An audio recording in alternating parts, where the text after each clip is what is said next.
Welcome to A Place for Film, the IU Cinema podcast. On this week's episode, we're doing recommendations.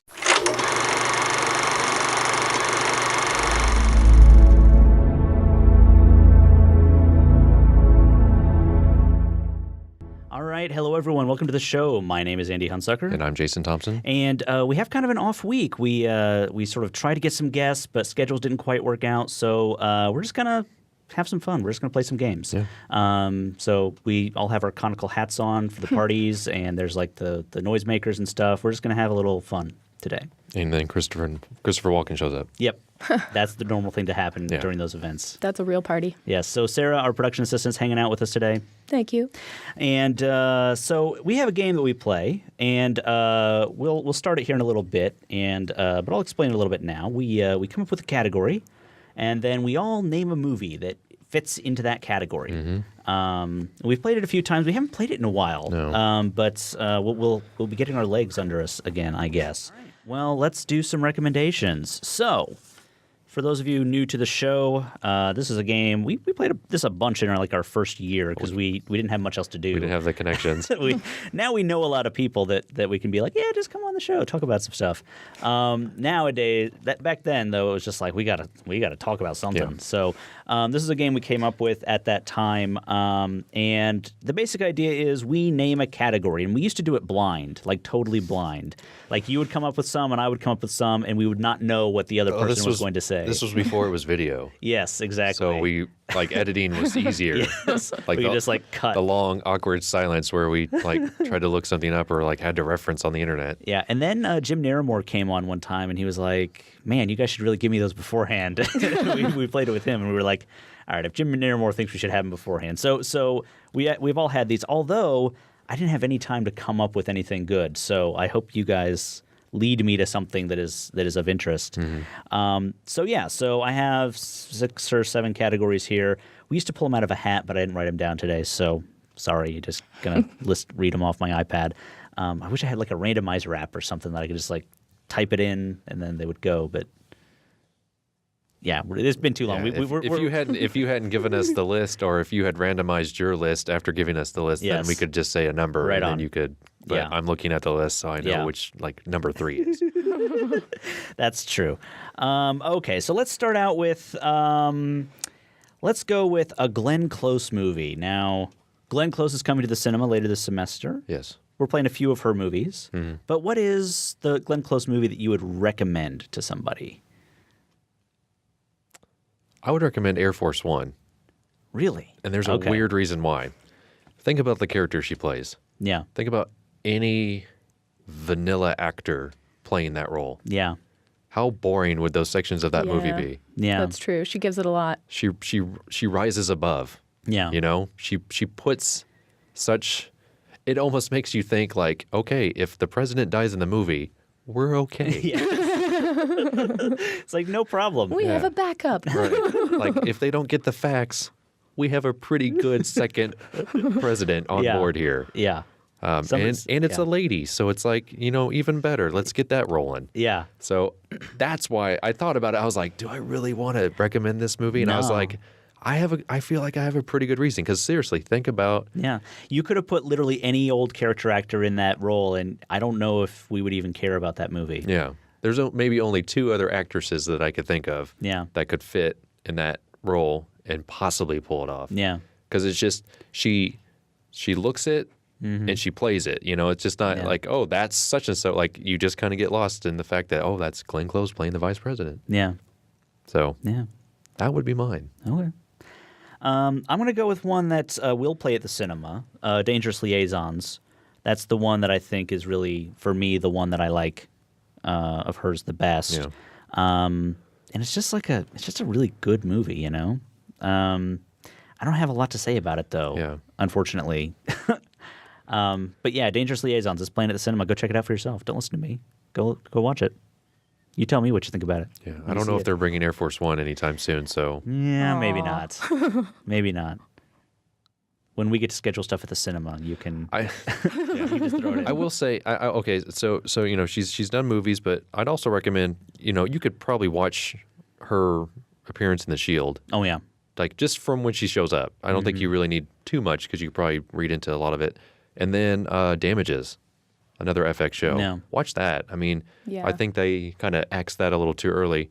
But she's just amazing. Like, it doesn't matter what she's doing, a play, a movie, Yeah. a TV show. She just owns it. Yeah. And she just becomes those characters. And so it's really exciting to know that she's coming to the cinema. Yeah. So we can ask her some stuff and harass her just a little. Yeah. So she'd probably smack us around, you know? I would totally buy that. Yeah. She's a be pretty like, strong woman. I mean, she'll be like Werner Herzog and just be like, no, I don't want to answer that Yeah. question. I'm very offended that you asked that question. He literally said that to somebody Yeah. in the crowd at one point. He was just like, no, I don't like that question. And just moved on. Yeah. It's like, awesome. yes. Sarah, what about you? I went really out there with this one. Mars Attacks. Yeah. Okay. Because she's so stoic and strong, and she's always that really commanding character. And then that was like the first one where it showed off her sense of humor, I guess.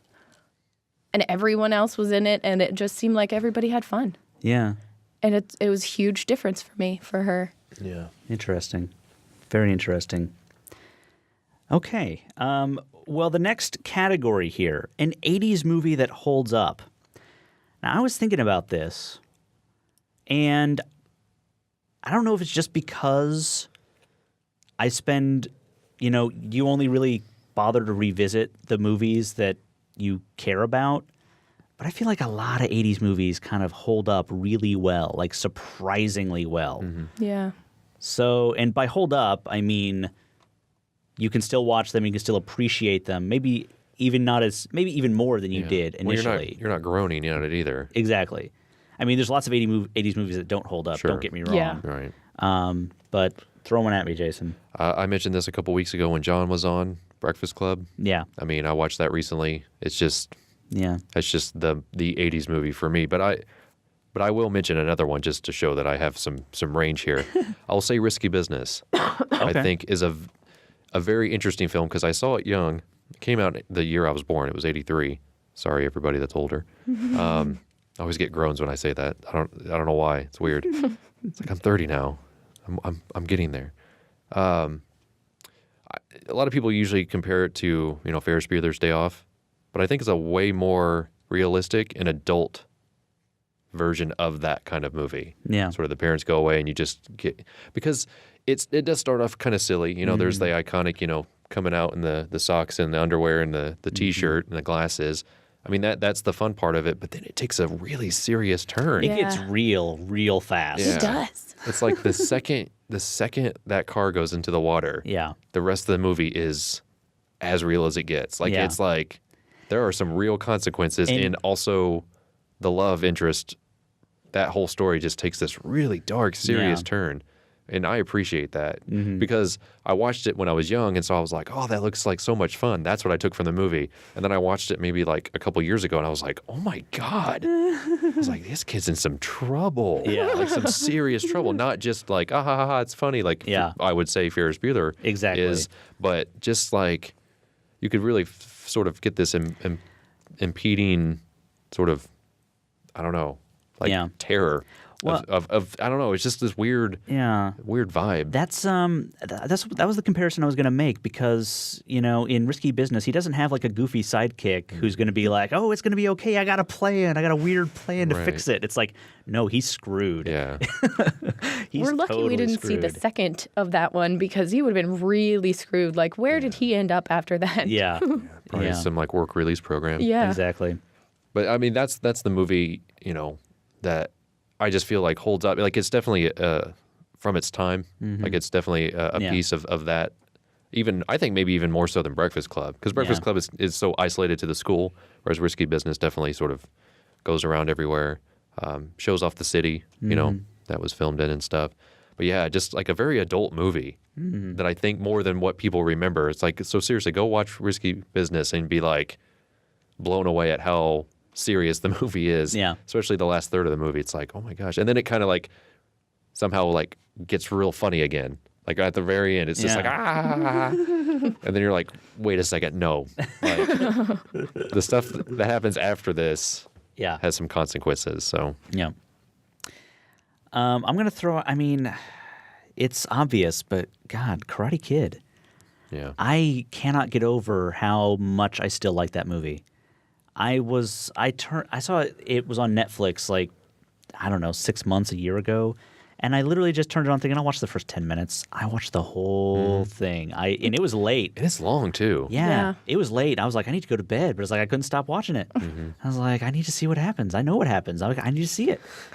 And our friend Craig Simpson, he had written an article about the Karate Kid, that movie, and about when he saw it and how it affected him. And I thought that was a really nice piece. And I don't know how to find it to direct people to it, but hopefully I can find it and post it on the blog post. But yeah, the Karate Kid, like it just Even the sequel. yeah. Even the sequel The holds second up. one's not bad. The Yeah. third one, yeah, Girls.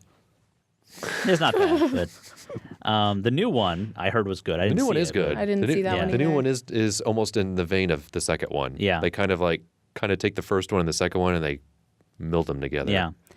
But like the Karate Kid is really about this kid who, is trying desperately to fit in. You could almost like drop the karate. It could be any other thing in there that he's just trying to be something. He's struggling to become something worthwhile. And his mom doesn't really care what it is yeah. Not a bit. because she's so absorbed in her own life. Yeah. Yeah. His mom doesn't really even need to be a character. She could be like the Peanuts and like wah, wah, wah, wah, wah, wah, wah. And people would totally be like, right on. Yeah. I still understand the movie. You should try that. Yeah. Make a YouTube clip. Just re-edit Yeah. it. when Yeah. he's talking to his mom. I totally would do that. It'll just be her feet. That scene in the car at the beginning will be really weird. Yeah. But I'll just have someone, pushing pedals. I'll just film it in my car and then then just cut it in whenever she's talking. That'll make a lot of sense. Oh yeah.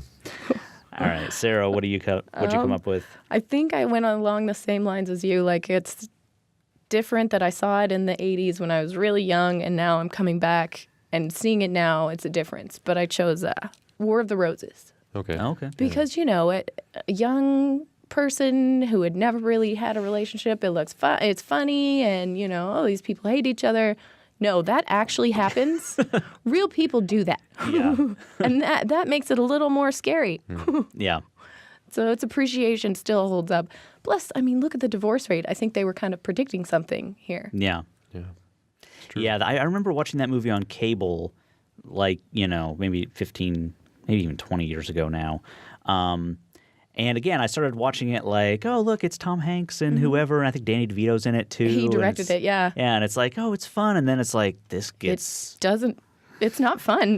like this does not look fun anymore. I think I stopped like at 2/3 of the way through. I was just like, no more. I'm done. By the time they get to the dog pate, it's like, wow, this just became really serious. Yeah. Yeah, that's kind of how Danny DeVito directs, though. It's like, Oh yeah. yeah. Okay. How about a horror comedy? A horror comedy. I can start because I specifically called this one out a few weeks ago. It's called Hell Baby. Yeah. I really like that movie, and it's not so much scary, but it's themed as horror. So it's a haunted house, and it pulls in a lot of references from other things. But it's really, really funny if you like that kind of humor, which is the sort of over-the-top kind of, we're going to be funny in whatever way we think we can be funny, even if you will hate us at the end. Yeah. Even if you're going to roll your eyes and say, man, I wish I hadn't laughed at that, you will still laugh at it because it is funny. But True. Yeah. I'll say Critters. Oh, yeah. Now, I don't know if the first Critters is technically a horror comedy. The second one Second one definitely is. That's true. The first one, I think they were trying to be serious. I always get them kind of The blended second together. one is the one where most the guy definitely, can change his form every 20 minutes, and it's funny every time he does it. Yeah. But yeah, I'll say Critters 2 then. yeah. I mean, you could definitely look back on Critters 1 and be like, that's pretty funny. Yeah. But I don't think they were trying Yeah, I to think be you're funny. right. Yeah. But I love the Critters movies. Oh, yeah. I love them. Oh man, I love them. Yeah, it's the same thing for Tremors with me. Yeah. Oh yeah, Tremors is amazing. Yeah. Tremors is amazing. So That's actually, I got Tremors. Because Excellent. it's just, I love that there's some humor yeah. in there. And they're really, they're not trying to be that serious about it. Yeah. It's They're saying, it's like a this bunch is of hilarious, and we're gonna do it anyway. Right. bunch of good old boys get attacked by a giant monster, and they're like, "How are we gonna fix this?" And it's like, well, let's shoot at it for a little while, and if we don't, then we'll do something else. And it's just on and on. It's amazing. I love Tremors. Okay, let's see here. How about a Shakespeare adaptation? I can blow somebody's mind. I hope I blow somebody's mind with this one. Yeah. Forbidden Planet. Okay. Is an adaptation of The Tempest, Oh yeah, yeah, yeah, if you think about it. yeah. Not as slow, I Yeah. think. Some people would say Forbidden Planet is slow, but go watch The Tempest. Yeah. Yeah, See if you don't fall asleep. yeah, That's not my favorite Shakespeare, but I like the adaptation of it. yeah, That's called Forbidden Planet. So yeah, just I can't really point to anything specifically other than just sort of at some point you do realize that you've seen this before and it's all very familiar.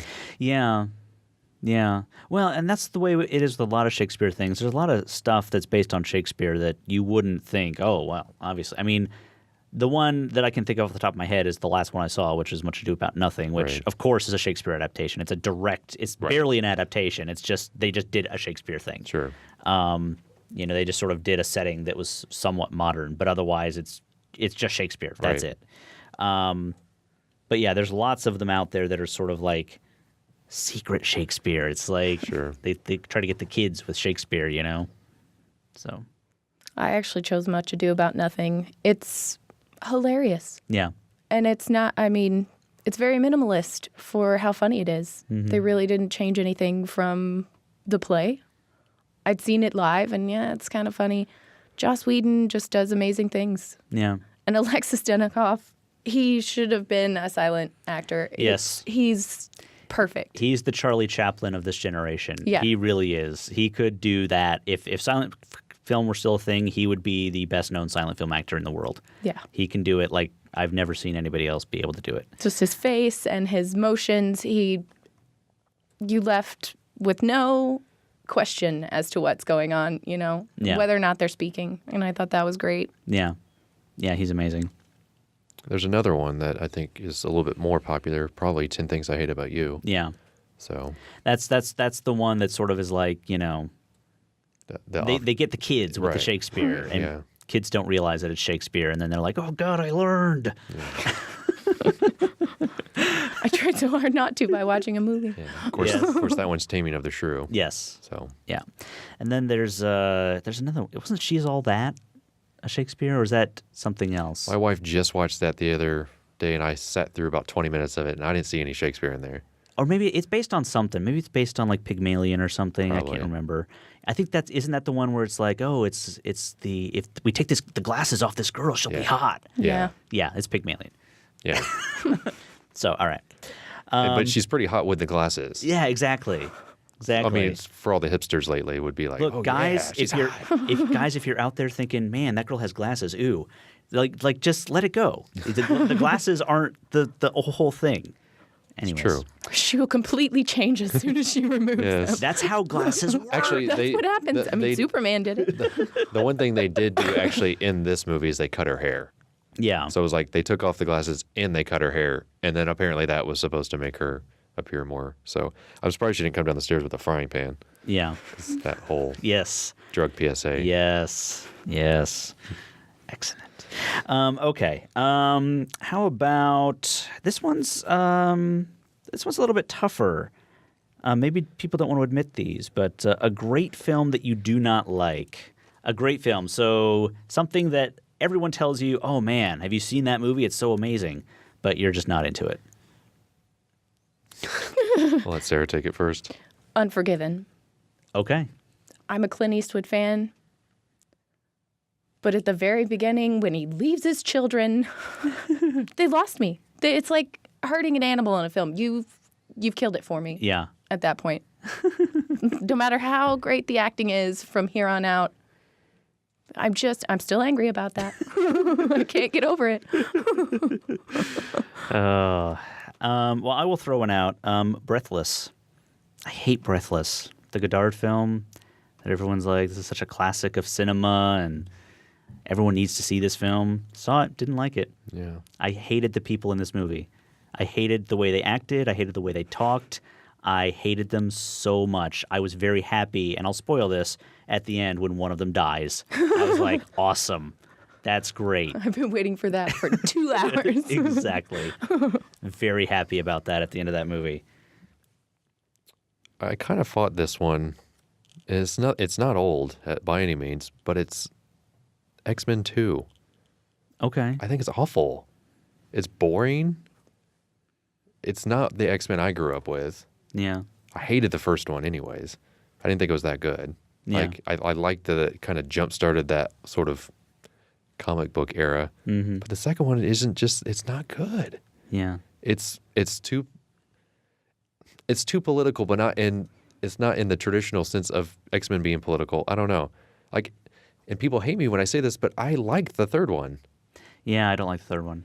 I didn't don't make it ha- to I the don't- third one I don't- because of the second one. I just like the chaotic nature of the third one because that Yeah. was basically the X-Men series for me. Mm-hmm. It's like, how many mutants can we get into one page of this comic book and have them all doing like something interesting? Yeah. And that's kind of what the third movie did. It kind of like just threw up a couple of characters which were unnecessary, but I can't say that I like loved it or liked it really. I just appreciated what I guess Ratner was trying to do with the third one. Yeah. Was that he was just trying to just sort of put a siege to all the characters, like everyone's in danger. What would you do, kind of thing. Yeah. Whereas the second one, it was just kind of like, I just hated the Nightcrawler character. It's just annoying. Yeah. Like oh, look at all the awesome things I can do, and it's like, why don't you show all the things you can't do? You know, it's like, I don't know. It's like everyone like was blown away by that White House sequence, but I don't know. Yeah. I just didn't. I think that was like okay. Yeah. It just didn't do it for me. Okay. And a lot of people were just like, I hated the third one. I'm like, all right, I liked it. Like, it's not even worth like arguing about. Yeah. Like, I haven't quite found the one person that it just like completely sets them off. Yeah. It kind of just like disables the conversation. Like they just can't, like they don't see any paths from Right. that point. It's like, but I'm done. Which makes me think that it almost solidifies my argument. Like you can't defend it. So Yeah. what now? Yeah. I was going to say the Lord of the Rings movies too. So I'll Okay. go ahead and throw myself under that bus. All right. That's the second bus that comes and just finishes me off. Yeah. I think they're just boring. Yeah. I just don't. The first one, I will say, it was not. I wasn't particularly fond of.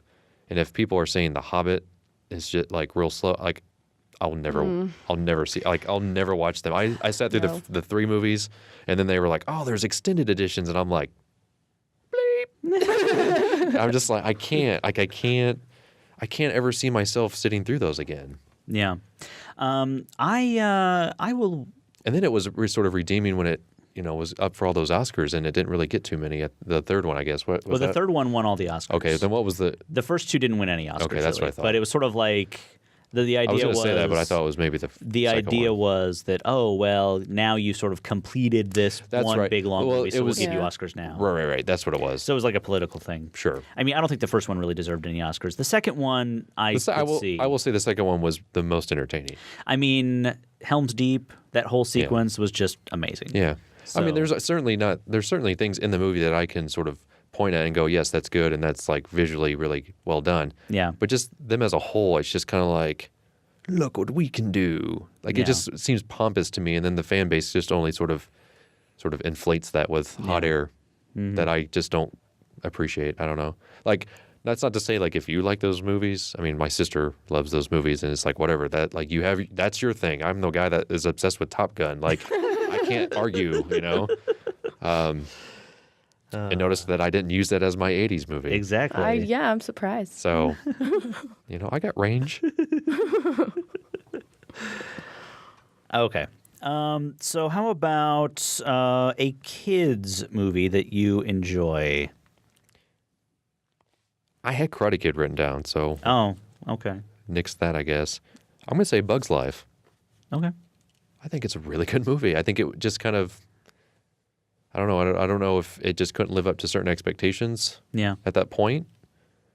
But if you saw it originally and thought it was just okay, go back and watch it. Mm-hmm. I think it just makes sense, like in the scheme of Pixar. You know, I think it works. Yeah. I think they did some really unique character pieces and sort of storylines. I thought they just did a really good job. It's a very clever movie. Yeah. Because it sort of makes you see like how Toy Story made you think about your like what are your toys doing when you're not Yeah. when you're not at home. This really sort of took that idea and obviously scaled it down quite a bit and was just like, what are all those insects? Like, what do they do during the day? Yeah. You know, it just, I don't know. And it's an adventure movie too. It's just like has a little bit of love story. Mm-hmm. I appreciate what they were trying to do in there. And I didn't understand why everyone was just kind of like, it's okay. Yeah. But I would argue that one. Yeah. The I kids thought movie. that it worked because it was that tried and tested Seven Samurai story, basically. Yeah, that's you true. know, and it reminds you of all of those, Yeah. like the Lucky Seven, and you know, Yeah. it sort of comes with that nostalgia if you're an adult, maybe, and that's why I kind of liked it. Yeah. Mm-hmm. It I mean, wasn't I definitely just saw a it kid movie. when it came out, and I liked it then, and then I watched it later on, obviously as an adult. I was thinking I was like a teenager. I'm actually convinced that it was my first kiss with some girl Yeah. at that movie. I'm actually pretty sure that's what it was. Right at the very end, I watched the whole movie. I swear. And then whatever the movie was we saw after that, I probably couldn't even tell you anything about it. Yeah. So I would defend that one more so than I would Cars. Yeah. I have actually never seen A Bug's Life. That's just one of the few I've never seen. I've never seen Cars either, but Yeah. I you know, in the pantheon of Pixar films, you know, that's just one of the ones that I never saw. I would recommend it. Yeah. I think you might enjoy it. Yeah. I won't say you would like it, but I'd say you would enjoy it. Sure. Cars is nostalgic, which I appreciated. Yeah. Which I think why people didn't quite understand it. It was just sort of this dying thing that is still appreciated, Yeah. but not.